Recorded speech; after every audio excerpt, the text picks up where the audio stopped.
रसमलाई तो आप सब ने खाई होगी, लेकिन आज मैं आपके साथ रसमलाई केक की एक ऐसी यूनिक और डिलीशियस रेसिपी शेयर करने जा रही हूँ जो यकीनन आपको बहुत पसंद आएगी। और मुझे यकीन है कि अगर आप इसको एक बार ट्राई करेंगे तो दोबारा भी ज़रूर बनाएंगे। तो आइए चलते हैं आज की इस बहुत ही इजी और सुपर यमी रेसिपी की तरफ। तो इसके लिए हम सबसे पहले रबड़ी तैयार करेंगे। एक कढ़ाई में 1 लीटर दूध डालेंगे। मैं यहाँ पर डिब्बे का दूध यूज़ कर रही हूँ, अगर आप चाहें तो खुला भी यूज़ कर सकते हैं। अब कढ़ाई को हम चूल्हे पर रखते हैं और दूध को बॉयल होने देते हैं। अभी मैंने फ्लेम को मीडियम रखा है। जब दूध बॉयल होना शुरू हो जाएगा तो हम फ्लेम को लो कर देंगे। जी तो व्यूअर्स, दूध बॉयल होना शुरू हो गया है और फ्लेम को मैंने लो कर दिया है। अब हम इसमें वक्तन फ़ौक्तन चम्मच हिलाते रहेंगे और हमें दूध को इतनी देर पकाना है कि ये आधा रह जाए। स्पैचुला की हेल्प से हम किनारों को साथ साथ साफ करते जाएंगे। अब हम इसको 75% कवर करेंगे और दूध आधा रह जाएगा, फिर मैं आपको दिखाती हूँ। बीच में वक्तन फ़ौक्तन हम इसको चेक करते रहेंगे और चम्मच चलाते रहेंगे। दूध को लो फ्लेम पर पकते हुए 35 से 40 मिनट हो चुके हैं। अब हम इसमें 1/3 कप ड्राई मिल्क ऐड करेंगे और इसको अच्छी तरह से मिक्स कर लेंगे ताकि कोई लम्स ना बने। इस रेसिपी को आप ज़रूर ट्राई कीजिएगा। आई होप ये आपको बहुत पसंद आएगी इंशाल्लाह। और मुझे कमेंट करके अपनी फीडबैक ज़रूर दीजिएगा। मुझे आपकी फीडबैक का इंतज़ार रहेगा। और रेसिपी पसंद आए तो जायकों की दुनिया को सब्सक्राइब करना मत भूलिएगा और बेल आइकॉन पर क्लिक कीजिएगा ताकि जब भी मेरी कोई नई वीडियो आए तो आपको उसका नोटिफिकेशन फ़ौरन मिल जाए। और इस रेसिपी को अपनी फैमिली और फ्रेंड्स के साथ ज़रूर शेयर कीजिएगा ताकि सब लोगों तक ये रेसिपी पहुंच सके। ड्राई मिल्क को अच्छी तरह से मिक्स करने के बाद हम इसमें 1.5 कप कंडेंस मिल्क ऐड करेंगे।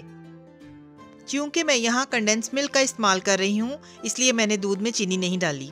और अगर अभी हमने इसमें चीनी डाली तो ये बहुत ज़्यादा मीठा हो जाएगा, क्योंकि अभी हमें केक में भी चीनी डालनी है। कंडेंस मिल्क डालने के बाद हम इसको अच्छी तरह से मिक्स करेंगे और 2 मिनट तक पकने देंगे।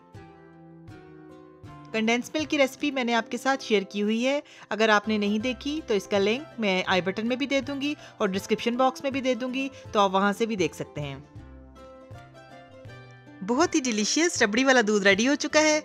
मीठा आप अपने टेस्ट के मुताबिक कम या ज़्यादा कर सकते हैं। अब हम फ्लेम को ऑफ करेंगे और इसको रूम टेम्परेचर पर आने देंगे। हमें बस इसको इतना ही पकाना है, बहुत ज़्यादा थिक नहीं करना। क्योंकि हम ये केक ओवन के बगैर पतीले में बना रहे हैं, तो हमने पतीले को प्रीहीट होने के लिए मीडियम फ्लेम पर चूल्हे पर रख दिया है। पतीले में स्टैंड को रखकर इतना पानी डालना है कि पानी स्टैंड की सरफेस से नीचे रहे। जब तक हमारा पतीला प्रीहीट होता है, हम केक के लिए डो तैयार कर लेते हैं। डो के लिए मैंने एक बाउल में आधा कप मैदा लिया है। मैदे को अच्छी तरह से छान लिया है। अब हम इसमें पिसी हुई चीनी शामिल करेंगे, आधा कप। चीनी को मैंने बारीक पीसने के बाद इसको भी छान लिया था। मैदे और चीनी को मिक्स करने के बाद हम इसमें 1/3 कप दही ऐड करेंगे। मेक श्योर दही रूम टेम्परेचर पर हो। दही को मिक्स करने के बाद हम इसमें 1/3 कप ऑयल डालेंगे। ऑयल को भी अच्छी तरह से मिक्स कर लेंगे। फिर इसमें 1 टीस्पून बेकिंग पाउडर और ½ टीस्पून बेकिंग सोडा ऐड करेंगे और उसको भी अच्छी तरह से मिक्स कर लेंगे। अब हम इसमें आधा कप सूजी ऐड करेंगे। इससे केक का टेक्सचर बिल्कुल रसमलाई वाला बनेगा। इसको मिक्स करने के बाद हम इसमें 1 टीस्पून वनीला एसेंस ऐड करेंगे। इसको भी अच्छे से मिक्स करेंगे। यहाँ पर मेरे पास आधा कप दूध है। दूध भी रूम टेम्परेचर पर है। इसको हम थोड़ा थोड़ा करके ऐड करते जाएंगे और मिक्स करते जाएंगे। बेकिंग करते हुए इस चीज़ का ख्याल रखना चाहिए कि जो भी इंग्रेडिएंट्स हम यूज़ करें वो रूम टेम्परेचर पर होने चाहिए। केक का बैटर बहुत अच्छे से रेडी हो चुका है। आप इसकी कंसिस्टेंसी देख सकते हैं। अब हम पैन को रेडी कर लेते हैं, तो इसके लिए हम थोड़ा सा ऑयल लगा के इसको ग्रीस कर लेंगे।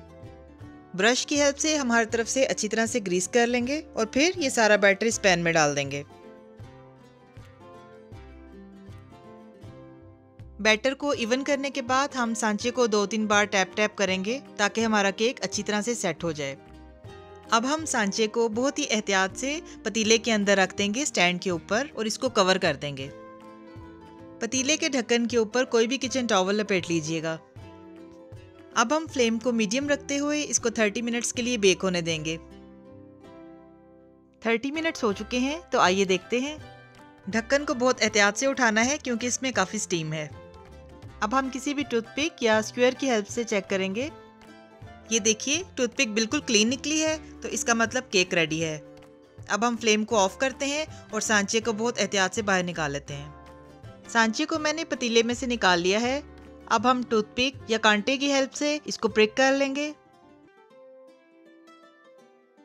केक हमारा अभी बिल्कुल गर्म है और सारे केक को मैंने प्रिक कर लिया है। अब हम इसमें जो रबड़ी तैयार की थी वो डाल देंगे। इस चीज़ का ख्याल रखना है कि केक का गर्म होना ज़रूरी है। गरम गरम केक में ही हम रबड़ी दूध डालेंगे तो वो अच्छी तरह से उसे सोक कर लेगा। थोड़ी सी रबड़ी हम बाद में सर्विंग के लिए भी बचा कर रखेंगे। रबड़ी डालने के बाद 15 से 20 मिनट हो चुके हैं, तो ये देखिए केक ने काफ़ी हद तक दूध को सोक कर लिया है। अब हम इसको गार्निश करेंगे पिस्ता और बादाम के साथ।